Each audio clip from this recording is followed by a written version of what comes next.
Assalamualaikum warahmatullahi taala wabarakatuh. A'udzu billahi minasyaitonir rajim. Bismillahirrahmanirrahim. Alhamdulillah wassalatu wassalamu ala Rasulillah wa ala alihi washabihi wa man tabi'ahum bi ihsanin ila yaumiddin.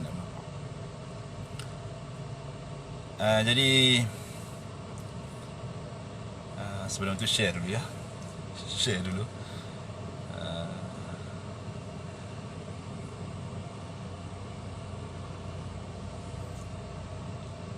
Okey, insya-Allah jatuh dah pula. Okey, insya-Allah kita akan sembang-sembang sekejap ya. Tentang hafalan Al-Quranul Karim. Ya. Abi nak sembang-sembang pasal ngapal Quran. Dah. Okey ya. Cik nak duduk sini. Okey, insya-Allah kita akan berbicara sebentar ya, lebih kurang 20 minit ya sebelum azan Zuhur. Azan Zuhur lambat lagi setengah jam, tapi kita akan sembang lebih kurang 20 minit. Okey. Sebelum tu share dulu. Nanti mungkin akan timbul ya persoalan-persoalan yang ditimbulkan, kita akan jawab yang mana sempat insya-Allah. Sebelum tu dengar tak? Dengar? Jelas tak? Saifullah. Dengar tak? Jelas tak?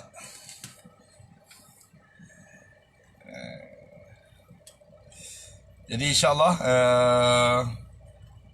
ada permintaan ya daripada beberapa rakan yang bertanya kepada saya tentang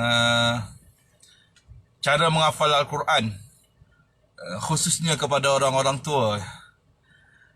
Untuk orang-orang tua menghafal Quran, satu benda yang paling baik. Sebelum tu saya nak ceritakan bagaimana salah seorang orang syekh daripada Kuwait. Dia pernah menghafal Al-Quran. Dia asalnya umur 50 lebih dan dia tak pandai pun baca Al-Quran ya. Dia tak pandai baca Al-Quran. Langsung tak kenal huruf-huruf walaupun dia itu orang Arab. Orang Arab Kuwait. Ini seperti mana yang telah kami dengarlah daripada seorang syekh yang datang bertemu kami. Kalau tak silap saya, Syekh Ahmad Dabbus. Jadi syekh ni ceritakan bagaimana seorang Arab Kuwait itu dia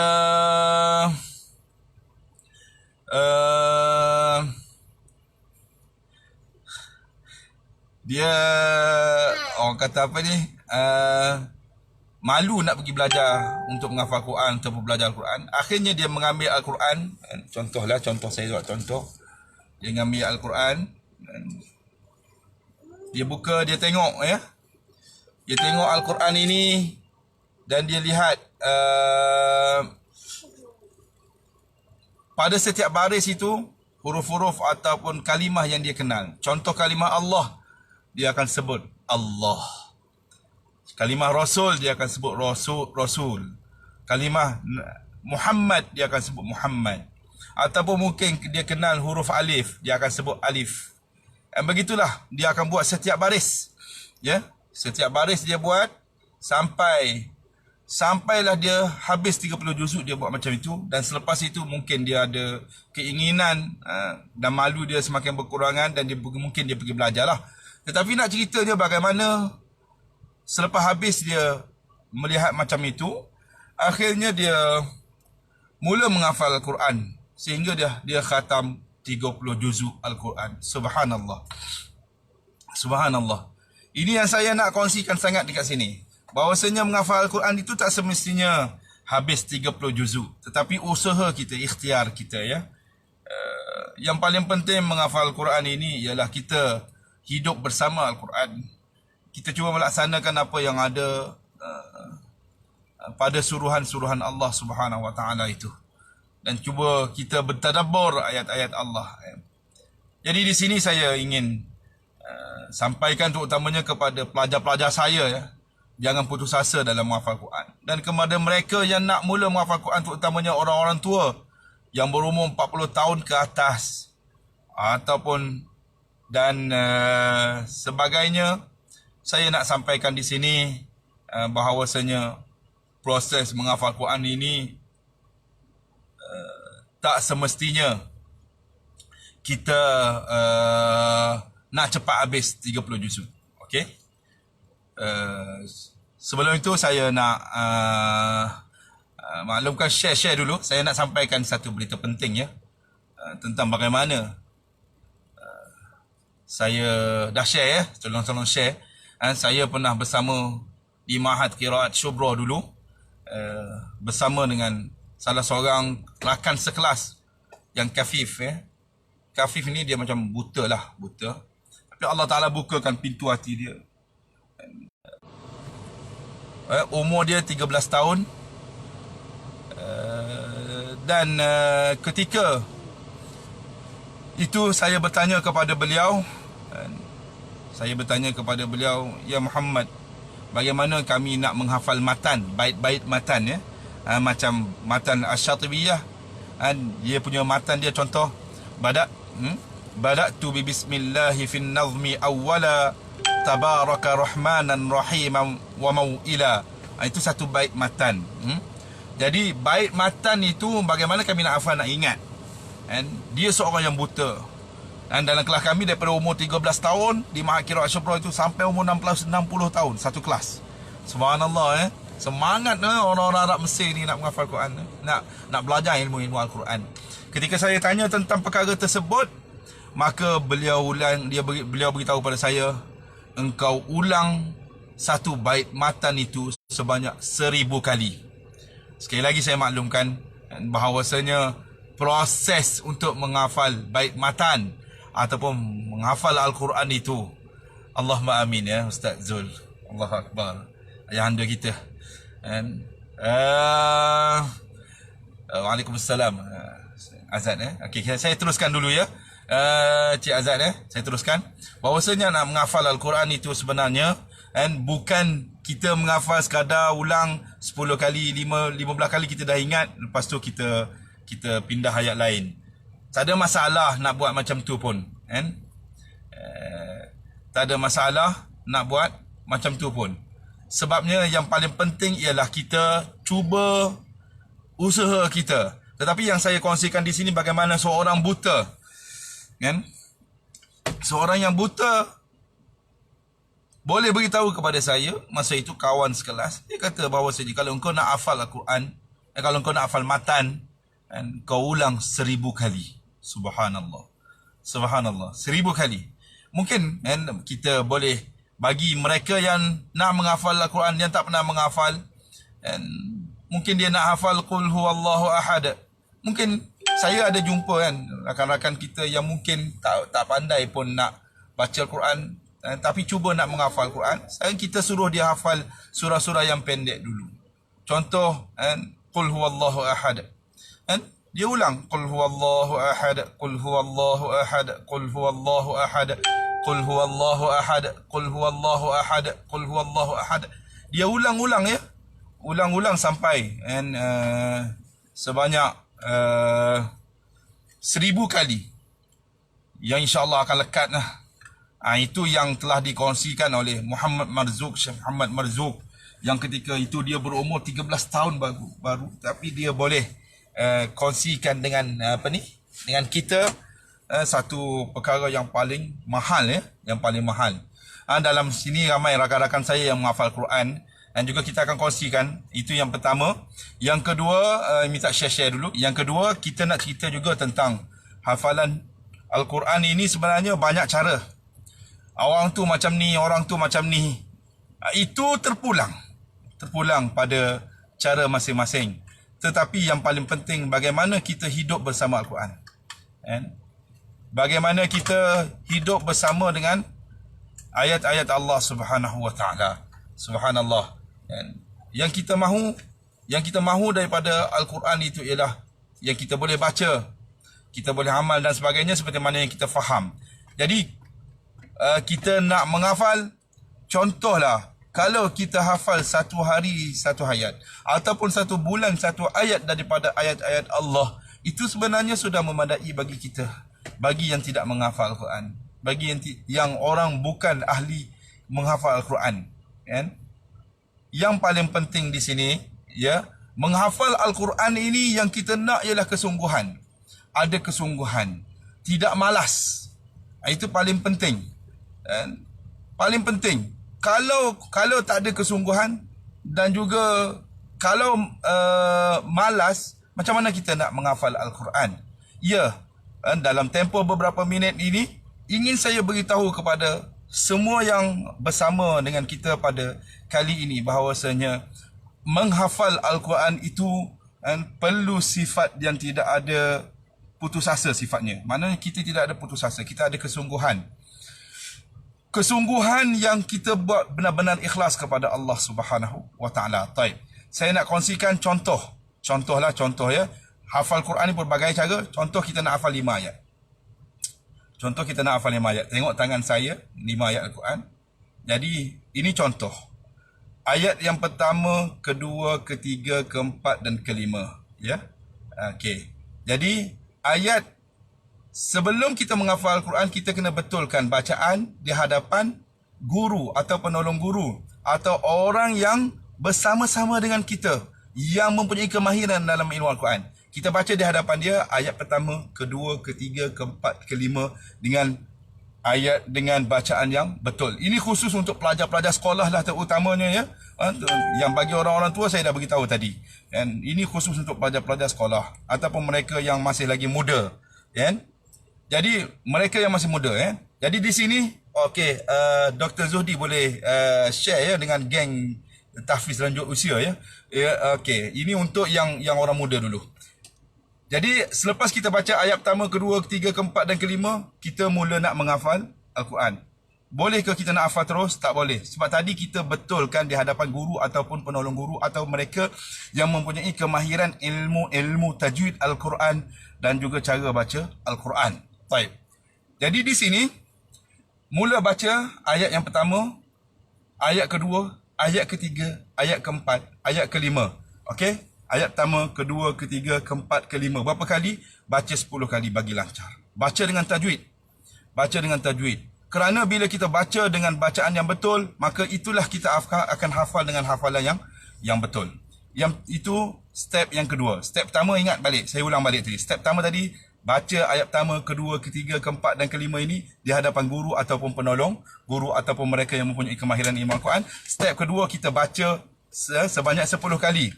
Ayat pertama, kedua, ketiga, keempat, kelima. Ulang balik sebanyak 10 kali bagi lancar betul-betul. Seterusnya kita mula menghafal ayat-ayat Al-Quran pada 5 ayat yang kita buat contoh tadi. Okey. Ayat pertama kita ulang sebanyak 60 kali, paling sikit ya. 60 kali ini paling sikit. Saya dah beritahu tadi, ada orang hafal ulang 5 kali, ada orang ulang 10 kali, ada orang ulang 15 kali, dah ingat. Kan? Dah ingat. Tapi sebenarnya ini untuk tempoh masa, jarak masa yang paling yang lebih kuat ingatan dia, pengalaman kita belajar dan menghafal dan juga mengulang Al-Quran sebelum ini. Tentang mengulang Al-Quran saya akan sebut selepas ini insya-Allah. Ini menghafal dulu. Seterusnya bila kita hafal ayat pertama 60 kali, kita masuk ayat yang kedua 60 kali. Kan? Kita masuk ayat yang kedua 60 kali. Okey, bila kita dah habis 60 kali ayat kedua, kan? Kita kapuh ataupun kita gabungkan. Kita gabungkan ayat 1 dan ayat kedua ini sebanyak 15 kali. Ada orang gabung 3 kali je. Ada orang gabung 3 kali, 4 kali dia kata dia dah okey. Tapi bila tasmi', bila perdengarkan bacaan mereka di hadapan kita, akhirnya mereka tak ingat. Ataupun mereka sangkut. Itu biasa yang tu. Itu biasa.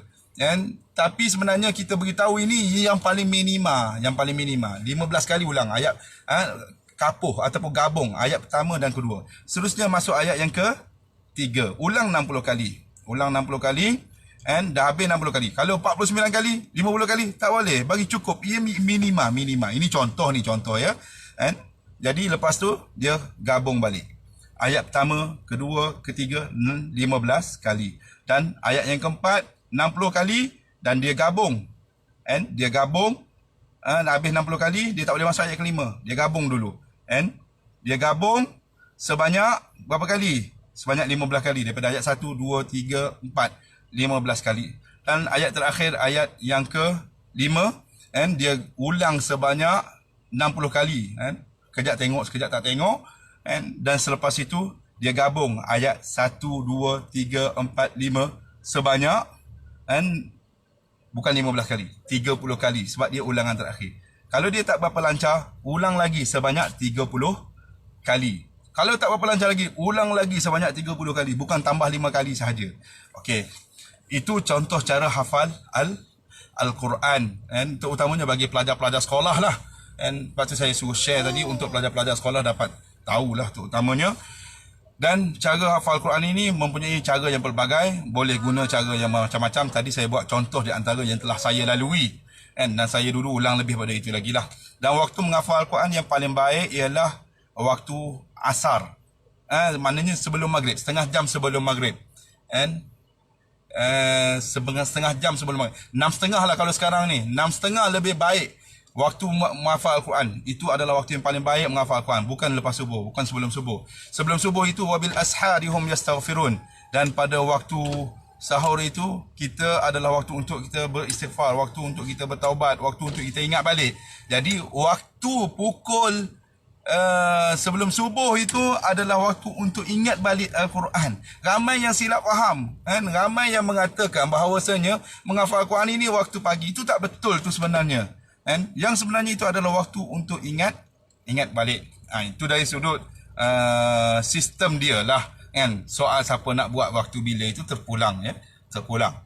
Okey, itu yang tentang hafalan Al-Quran. Adapun ulangan Al-Quran. Ulangan Al-Quran ini sebenarnya dia ada ulangan 4 hari lepas, 5 hari lepas, dan ada ulangan yang lama. Saya nak tekankan di sini ialah tentang bagaimana mengulang untuk ulangan yang bagi mereka yang telah menghafal Al-Quran. Contoh dia telah hafal surah Al-Mulk. Contohlah dia telah hafal surah Al-Mulk dan dia tinggal lama. Macam mana dia nak ingat balik? Okey. Jadi bagi mereka yang nak ingat balik ni, dia kena ulang sebanyak yang boleh lah. Tetapi sebenarnya kalaulah dia buat contoh dia ulang setengah muka sehari, sebagaimana yang saya didatangi oleh salah seorang yang menghafal Al-Quran daripada UIA yang mula mengulang sebelum ini. Saya tanya dia ulang sehari setengah muka. Okey, tak apa, tak ada masalah. Ulang Al-Quran, yang penting kita ulang. Yang penting kita ulang. Bila kita ulang Al-Quran, kita akan dapat pahala daripada Allah Subhanahu Wa Taala, dan kita akan tergolong dalam golongan yang tidak mensia-siakan hafalan Al-Quran kita, golongan yang tidak melupakan Al-Quran. Sebenarnya mereka yang kategori orang yang mengulang Al-Quran ini ialah selagi mana dia mengulang Al-Quran walaupun dia tak ingat. Ini penting untuk pelajar-pelajar tahfiz atau untuk orang-orang yang nak menghafal Al-Quran. Ini penting ni. Ramai yang silap faham dekat sini, aku tak nak hafal Al-Quran sebab takut berdosa. Berdosa itu bagi mereka yang tak menghafal Al-Quran. Berdosa itu, Waalaikumsalam Mas Ban, bagi saya teruskan ya. Berdosa bagi mereka yang menghafal Quran tapi tak nak ulang terus. Tetapi bagi mereka yang menghafal Quran, contoh ulang hafal 30 juzuk, hafal 15 juzuk, hafal 10 juzuk, hafal 5 juzuk, contoh. Hafal 1 juzuk, contoh. Jadi dia kena hafal Al-Quran ini, dia kena ulang. Contohnya hari ini dia ulang muka surat 1. Muka surat 1, Alhamdulillah Rabbil Alamin Ar-Rahmanir Rahim, Maliki Yaumiddin. Alif Lam Mim contoh, dia ulang ayat muka surat 1. Contoh kita hari ini 1 muka surat. Esok muka surat seterusnya, muka surat 3 contoh. Lusa muka surat yang keempat. Tulat muka surat yang kelima, contoh dia ulang. Jadi semua yang dia ulang-ulang itu, bila sampai ayat ke muka surat ke-10 contohnya, dia dah tak ingat dah muka surat yang sebelum ini. Adakah itu dikira berdosa? Tidak. Ramai yang kata berdosa. Tak, sebab dia masih lagi mengulang Al-Quran. Yang dimaksudkan berdosa, orang tu tak nak mengulang Al-Quran langsung.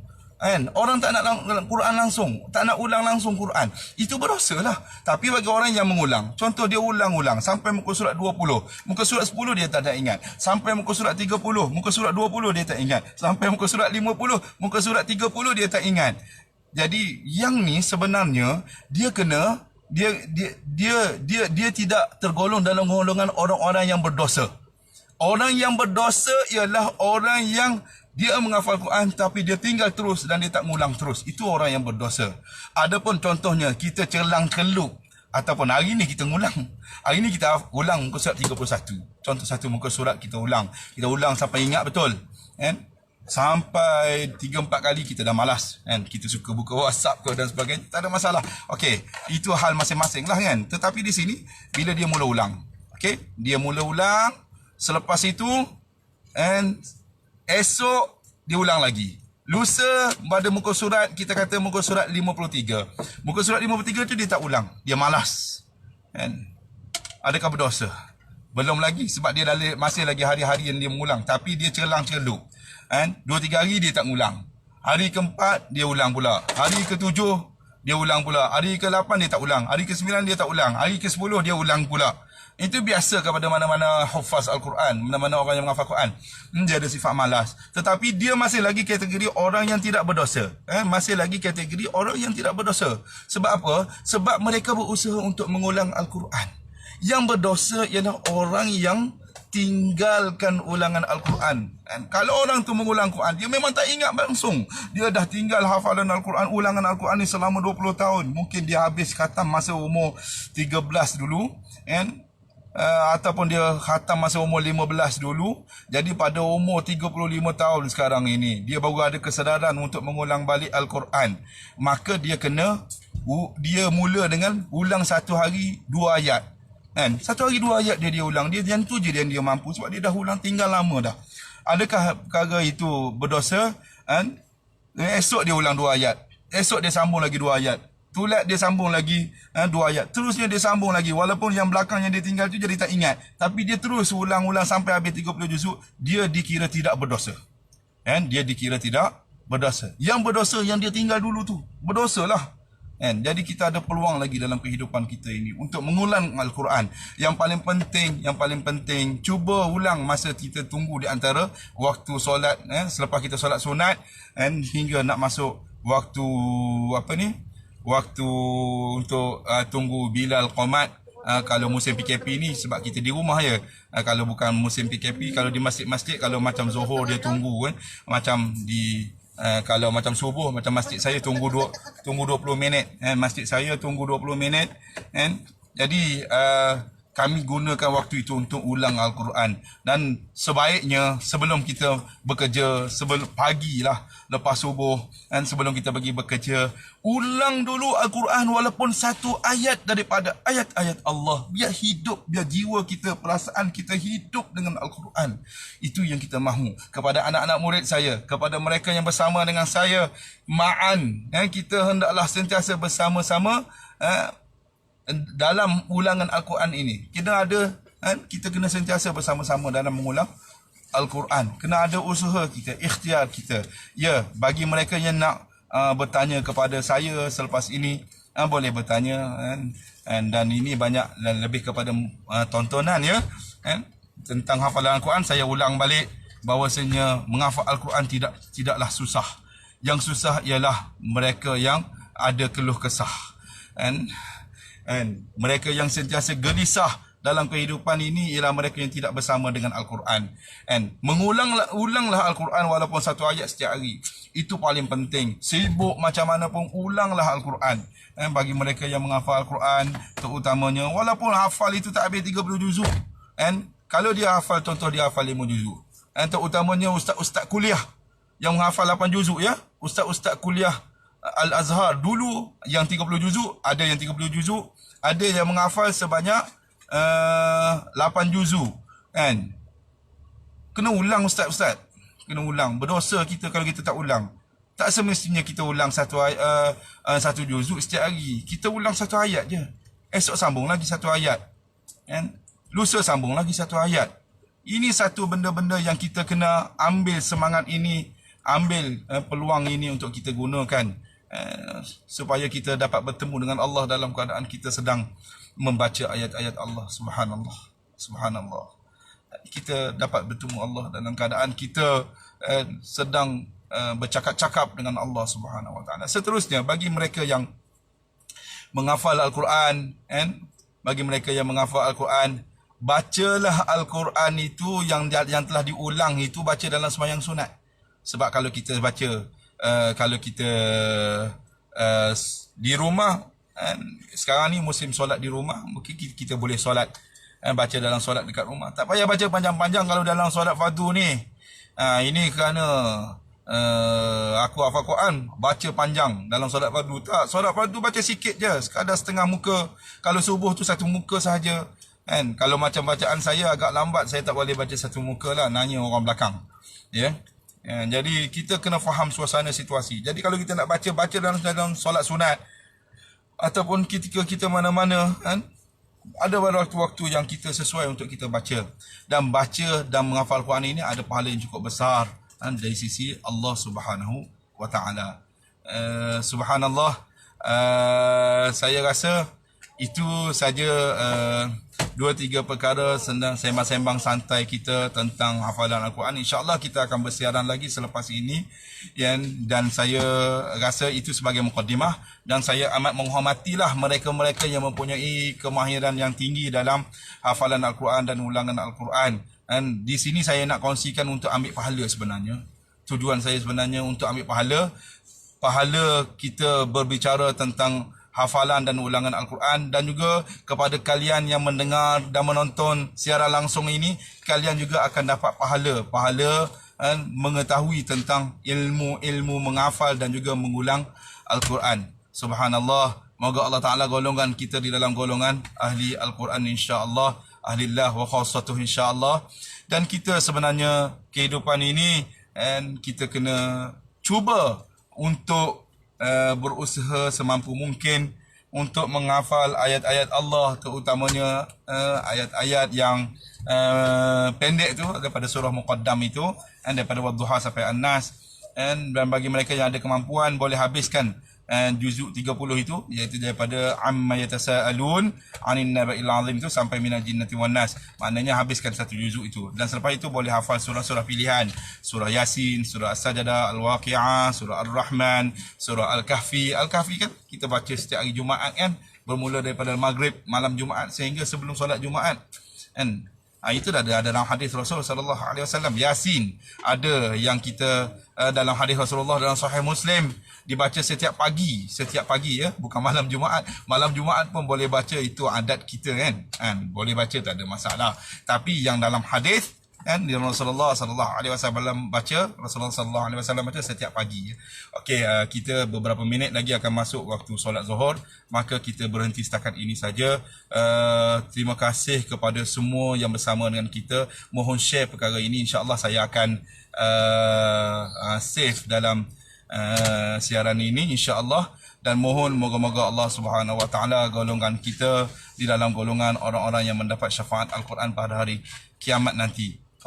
Moga-moga Allah Subhanahu Wa Taala pertemukan kita balik insya-Allah pada masa-masa akan datang dalam kehidupan di dunia ini, di tempat-tempat dan suasana keadaan yang sesuai, dan insya-Allah kita akan bertemu lagi di akhirat nanti di syurga Allah insya-Allah, ma'an fid dunya ma'an fil jannah. Kita bersama-sama di dunia, kita bersama-sama di syurga. Itu kata-kata Hudzaifah kepada hambanya Salim, iaitu ma'an fid dunya ma'an fil jannah. Kita bersama-sama di dunia, kita bersama-sama di syurga insya-Allah. Aku qouli hadza wa astaghfirullahal azim li wa lakum. Wassalamualaikum warahmatullahi wabarakatuh. Subhanakallahumma wa bihamdik asyhadu an la ilaha illa anta astaghfiruka wa atubu ilaik. Bismillahirrahmanirrahim. Wal 'asr innal insana lafi khusr illa alladhina amanu wa 'amilus solihat wa tawassaw bil haqqi wa tawassaw bis sabr. Taqabbalallahu minna wa minkum.